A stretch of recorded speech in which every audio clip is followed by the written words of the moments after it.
Assalamualaikum. Good time to all of you. How are you all? Hope you all fine and fine. Thank you very much for watching this video.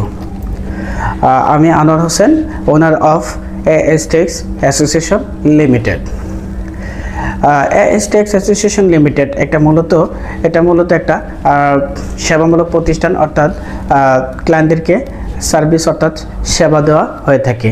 আমাদের সেবাটা কিসের উপর দেওয়া হয়ে থাকে এবং কোন আইন অনুসারে দেওয়া হয়ে থাকে সেটা সম্পর্কে দু একটা কথা বলছি। সেটা হচ্ছে যে আমাদের বাংলাদেশ অর্থাৎ কোনো একটা দেশ যেটার উপর সর্বোচ্চ ডিপেন্ডেবল থাকে সেটা হচ্ছে একটা দেশের আয়কর।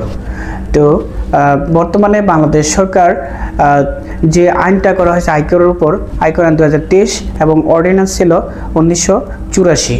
ওই অর্ডিন্যান্স 1984 সাল অনুসারে যে আয়কর আইন 2023 করা হয়েছে সেটার আলোকে অনুসরণ করে আমাদের যেই 345টি ধারা প্লাস এটার যেই লগুলো রয়েছে সেইটার উপর ডিপেন্ড করে আমাদের কিভাবে রিটার্ন সাবমিট করব, প্লাস আমাদের বর্তমানে যে রিটার্ন সাবমিটের পদ্ধতিটা রয়েছে এবং আগের যে পদ্ধতিটা ছিল, আমরা জানি যে বর্তমানে দুইটি পদ্ধতির মধ্যে একটি পদ্ধতি রিটার্ন সাবমিট করতে হয়।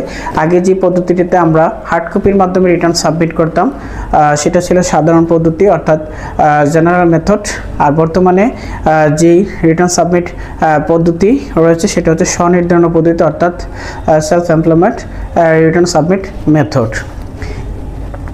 আমরা কিভাবে স্বনির্ধারণ পদ্ধতি রিটার্ন সাবমিট করব এবং সেই রিটার্ন সাবমিটের যেই ধারাটা রয়েছে এবং যদি আমরা সঠিক সময় রিটার্ন সাবমিট না করি আমাদের কোন কোন সমস্যার সম্মুখীন হতে হবে সেটা সম্পর্কে স্পষ্ট ধারণা আমাদের AS Tax Association দিয়ে থাকে। তাছাড়া আমাদের AS Tax Association যে সার্ভিসগুলো দিয়ে থাকে, আমরা কিভাবে রিটার্ন সাবমিট পাবো। রিটার্ন সাবমিট করার ক্ষেত্রে পুরুষ হই কতটুকু ইনকামের উপর কতটুকু রিটার্ন সাবমিট করব, মেয়ে হলে ইনকামের উপর কতটুকু রিটার্ন সাবমিট করব, মুক্তিযোদ্ধা হই তাহলে মুক্তিযোদ্ধার ক্ষেত্রে আমরা কতটুকু রিটার্ন সাবমিট করব, মুক্তিযোদ্ধারা কি কি সুবিধাগুলো পেয়ে থাকে, লিঙ্গ হয় তৃতীয় লিঙ্গরা কতটুকু এর উপর রিটার্ন সাবমিট করবে সেবা প্রদান করে থাকে AS Tax Association। Return submit কিভাবে আমরা খুললে আমাদের রিটার্ন সাবমিট করতে হবে কিনা, আমরা কতটুকু রিটার্ন সাবমিট করব, বিন খোলা, টিন খোলা, তাছাড়া IRC ERC এবং আমরা কিভাবে বার্থ সার্টিফিকেট খুলবো এবং বার্থ সার্টিফিকেট খুলতে আমাদের